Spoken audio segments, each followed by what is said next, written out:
l'ogre Baborco. Il y a longtemps, en Sardaigne, un ogre vivait dans les parages d'un petit village. Il s'appelait Baborco. C'était un ogre énorme et il dévorait tout sur son passage.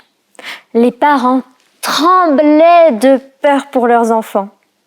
Un jour, de belle humeur, l'ogre dit aux gens du village « Si vous m'apportez chaque jour un bon repas, de quoi remplir mon estomac, je ne toucherai plus à vos petits, c'est promis. »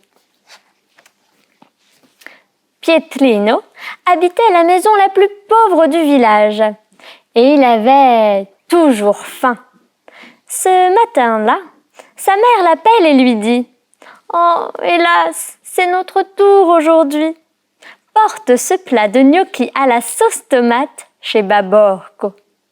Mais attention, mon fils, si tu touches un seul de ces gnocchis, l'ogre s'en apercevra et il ne fera qu'une bouchée de toi. » « Oh, dommage, soupire Pietrino, ça m'a l'air drôlement bon. » Et le voilà parti.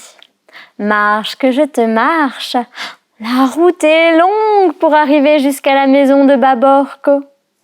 Et la bonne odeur des gnocchis à la sauce tomate chatouille les narines de Pietrino. Il en a l'eau à la bouche.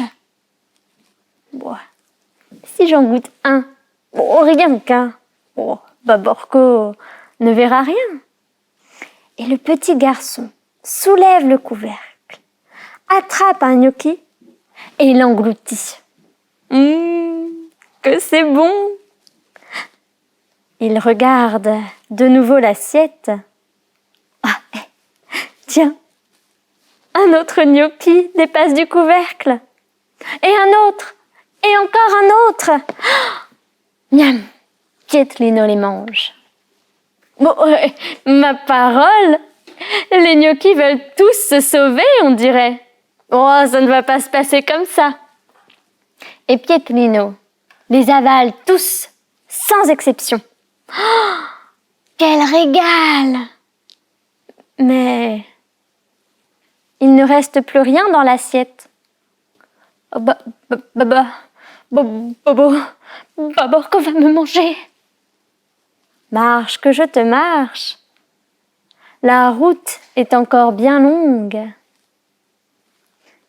Pietrino passe devant un troupeau de chèvres, très occupé à faire de petites crottes bien rondes, bien noires et bien fumantes. Oh, chic! Des gnocchis de chèvre, s'écrie l'enfant tout content. Il en ramasse plein et remplit son assiette. Marche que je te marche. Le garçon arrive enfin à la maison de l'ogre. Toc, toc, toc. Tu es là, Baborco? C'est moi, Pietrino. Je t'apporte des gnocchis tout chauds. Et l'ogre ouvre la porte. Merci, petit, mais entre donc. Pietrino préfère rester à la porte. Dès la première bouchée, l'ogre grogne et grimace. Oh, bizarre, bizarre, ces gnocchis. Baborco goûte encore et il crache tout. Il est rouge de colère. Mais c'est du caca que je mange là? Aussitôt, Pietrino s'enfuit à toutes jambes en direction du village et l'ogre lui crie « Cours, Pietrino, cours autant que tu voudras, mais cette nuit, tu ne m'échapperas pas. » Arrivé chez lui, Pietrino ne dit pas un mot à sa maman qui coud dans la cuisine. Il monte vite se cacher dans sa chambre. La nuit venue, Baborco est là, au pied de l'escalier. L'ogre grogne et grommelle. « Pietrino, c'est moi Baborco. Je suis sur la première marche. J'arrive en haut. J'ai grand faim. Cache-toi, petit malin. Et l'enfant se cache sous son drap.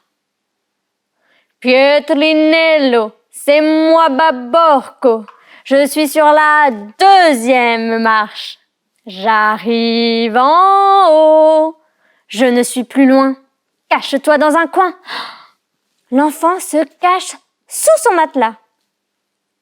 Pietronico, c'est moi Baborco. Je suis sur la 3e marche. J'arrive en haut. C'est bientôt fini. Cache-toi sous ton lit. Et l'enfant, tout tremblant, se cache sous son lit. Pietretto, c'est moi Baborco. Je suis sur la 4e marche. J'arrive en haut. Je vais apparaître. Cache-toi sous la fenêtre. Et l'enfant claque des dents. Et il se cache sous la fenêtre. Pietro, c'est moi Baborco. Je suis en haut. Et pour que je t'emporte, cache-toi derrière la porte. Et l'enfant obéit. La porte s'ouvre. Et mange que je te mange. En une bouchée, Baborco avale Pietrino tout rond. Oh, le ventre lourd. Il s'allonge sur le lit du petit garçon et il s'endort. Il ronfle, Baborco. Il ronfle fort. Et en bas, dans la cuisine, la maman de Pietrino entend les ronflements. Inquiète, elle prend ses grands ciseaux et monte l'escalier sans faire de bruit. Quand elle voit l'ogre énorme couché sur le lit de Pietrino, elle comprend tout. Elle s'approche et avec ses ciseaux, clic, clic, elle ouvre le ventre de Baborco. Elle en sort son Pietrino tout penaud. Je te jure, maman, plus jamais je ne donnerai du caca de bique à Baborco. Mais si, crétine, répond sa maman. Prends le panier et allez, oust, file me ramasser tout le crottin que tu trouveras. Et 1 heure plus tard, Pietrino est de retour avec un panier plein de crottes de bique. Il le vide dans le ventre ouvert de Baborco. Vite, sa maman recoue le ventre de l'ogre, mais Baborco continue de ronfler épouvantablement. Chut! Tous les deux quittent la chambre sur la pointe des pieds. Beaucoup plus tard, Baborco se réveille avec un affreux mal de ventre. Il se lève, mais il peut à peine marcher.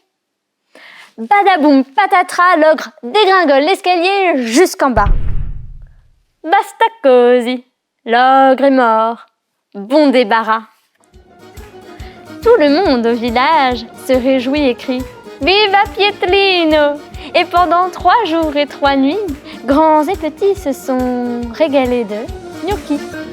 Et mon conte est bien fini.